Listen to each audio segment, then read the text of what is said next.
Hello, everyone, and welcome to the special edition of the forum. Maisha Foster is a community activist. Courtney Anderson is a business management major at UDC. And Arize Ifejika is a CEO of More Than Basketball LLC, filmmaker and actor. We wanted to have a discussion. So many people on national TV, through surveys, through studies, like to study the inner city. And they like to tell us what the inner city is all about and what it's like there. And I was saying to my producer some time ago, why don't we just invite people on the show, especially if we had you on a couple of months ago, to talk about life in the inner city, where they make it seem as though that everyone is looking to be subsidized, nobody likes to work, everybody's having a baby out of the wedlock, it's guns and killing, and there's no opportunity in the inner city. And so what we want to do today is have a perspective of the inner city for people who've experienced it firsthand, and talk about the inner city, talk about the myths versus the facts of living in the inner city of Maisha. Okay, the myths versus the facts, such as, like you said, most girls just want to have a baby, the guys just want to hang out and sell drugs and gang bang, or just don't want nothing for themselves, don't want anything better. That's not true. There's so many guys out here who actually want to work, take care of their children, take care of their mother. They tired of seeing their mother struggle when they came up and crying over not being able to pay bills. And for children, we know what it's like to have no lights on and no food in the refrigerator and stuff. And so for some of these guys, you get to a point where you just want to help your mom. So you're not thinking about what's illegal and what's legal. You're trying, as far as what you see in your neighborhood, you can get away with certain things. So why not let me try to do it to get money to help my family? So a lot of times people like to say that, okay, this is all these people want to do, but no, that's not true. A lot of times people have a good reason behind what they're doing. That doesn't make it okay, but you have to know the genuine behind somebody's actions sometimes. So those are some of the myths that's just not true. And a lot of people there, they want to work, they want to have education. They're just not offered the chance or the opportunity because we're being judged. Arize, you're in a very interesting field. You deal with students who love the sports, a filmmaker. What does it take to make inner cities better? What's missing here? I think first and foremost, you have to break the mentality. It's like an institutionalized ignorance, because a lot of stuff is like taught in the home from like older siblings, cousins, uncles, et cetera, et cetera. It's not always the proper tutelage, within the household.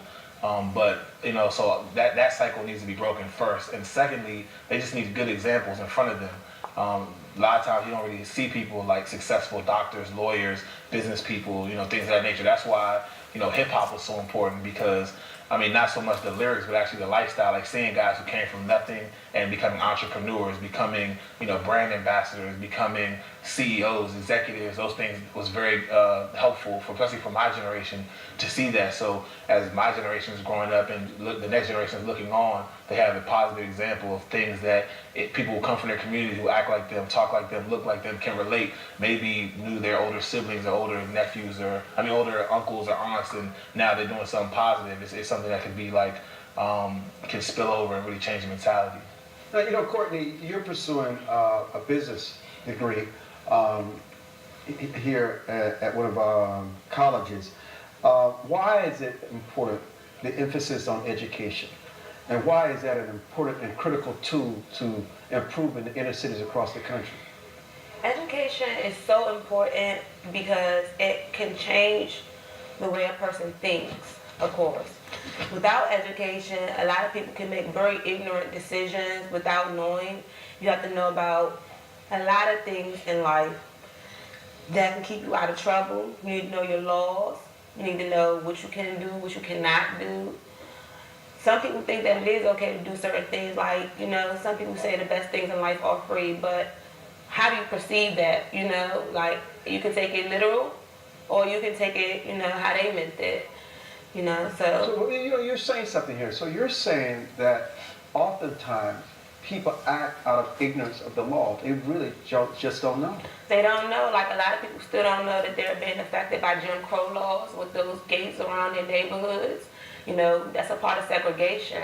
The fact that certain school districts in like Ward 8, which they're a little poorer, they receive like the worst type of books, whereas the schools of Connecticut Avenue, they may receive the better books. And it's not fair, you know, And you see it as a form of segregation, but a new kind of Jim Crow. I do. I mean, they just renovated Tyler House, which is on North Capitol Street, and they just put gates around Tyler House as well. And so that's actually to keep people in and other people out. That's what I was taught when they put gates around the black communities back when Jim Crow was enforced. Very insightful conversation that we need to have to talk about the inner cities, talk about their aspirations, how do we make a difference, and stop this stereotyping and judging them and getting to know people and see how we can help them do better, because when they do better, America automatically improves and does better. I'm Armstrong Williams, don't go away.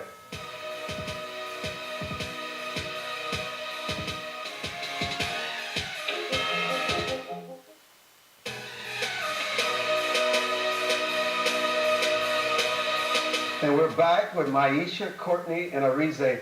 What do you find the blame for the continued devastation and lack of opportunity in the inner city? I know some people would like to say that it's political, but you know, you're in a city with a mayor who happens to be Democrat, who happens to be black. I mean, I don't think this city has ever had a mayor other than somebody who just happens to be black.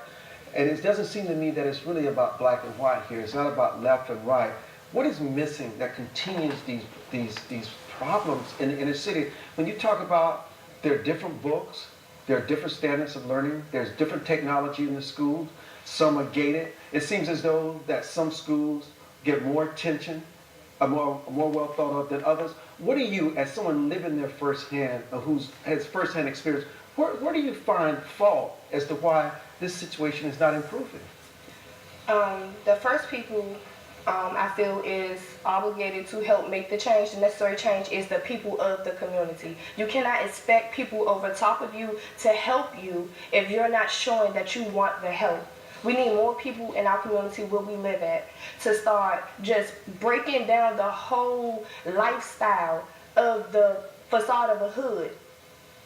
They have to break it down. The community need to start coming together. They have to want to participate in community meetings, want to go to the town hall meetings, want to, pursue relationships with police officers and other people that's there to help us in our community. We cannot expect for people to come in and help us if we don't want to engage with them, or we don't even want to go to the meetings that's supposed to help us and stuff. But when something goes wrong, we're ready to point the finger. The people needs to start coming together and want to be a better community, for one, first and foremost. We can't expect nobody to give us a better living condition if we don't want it for ourselves. We have to start saying that this is what we want.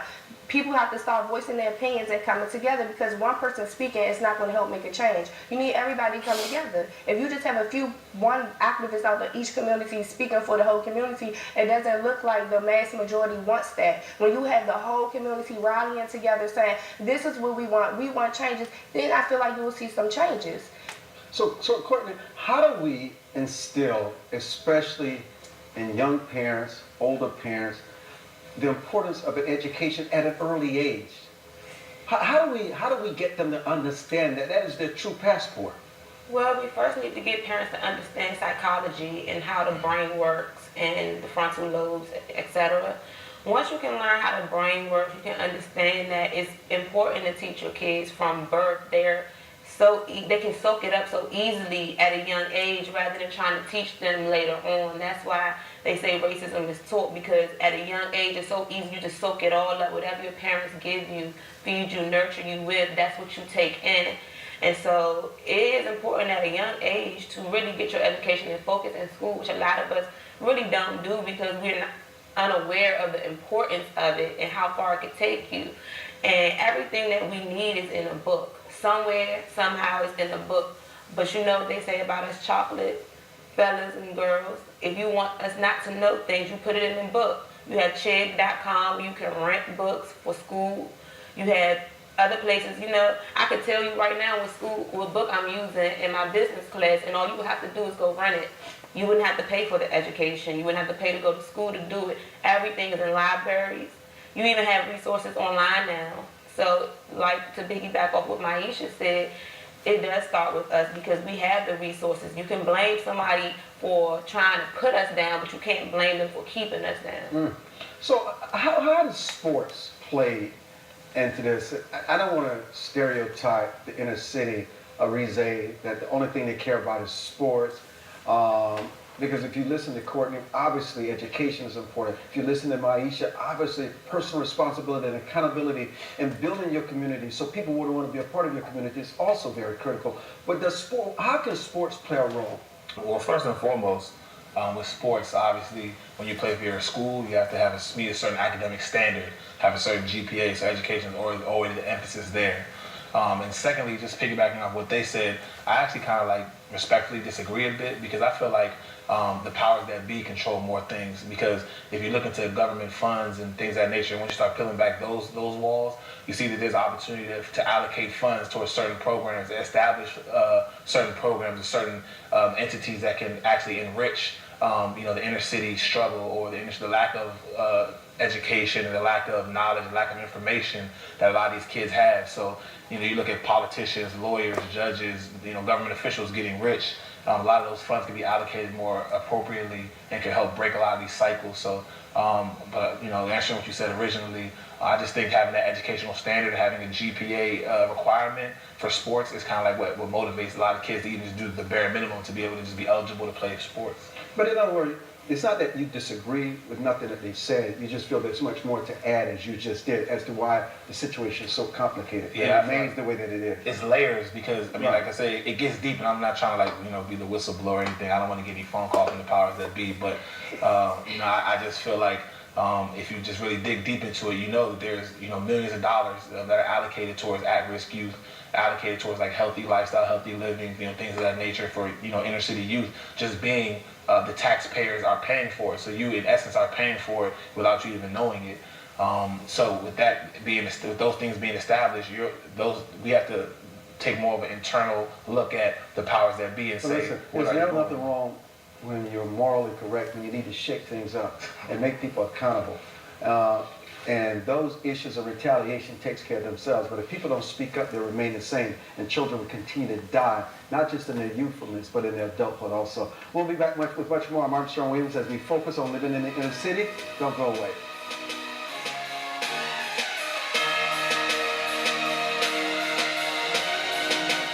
Quickly, Maisha, about mental illness. Yes, also in our community, a lot of families, mothers, grandmothers, whoever is raising these children, even with them, a lot of them needed mental help. They didn't bypass it. It's been years on now. They're bringing up generations. It's not taboo. It's not wrong. Nothing wrong with you going to go make sure that everything's okay with you in your brain so that you can fully develop yourself for your family and your people amongst you. A lot of people in our community are suffering with mental illness and don't know it. And if they know it, they're afraid to just get help because they don't want to label something being wrong with you. It's really serious in our community and we have to get on top of it. This is a programming note. Next Saturday, is the opening of the African American Museum. Our show will be live at 9:30 a.m.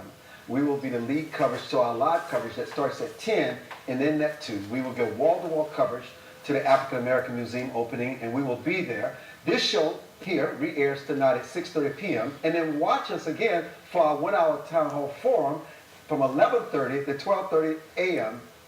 Tonight, 11:30 p.m. to 12:30 a.m. A lot of TV, a lot of programs, lots of ideas. I can't thank you, Maisha.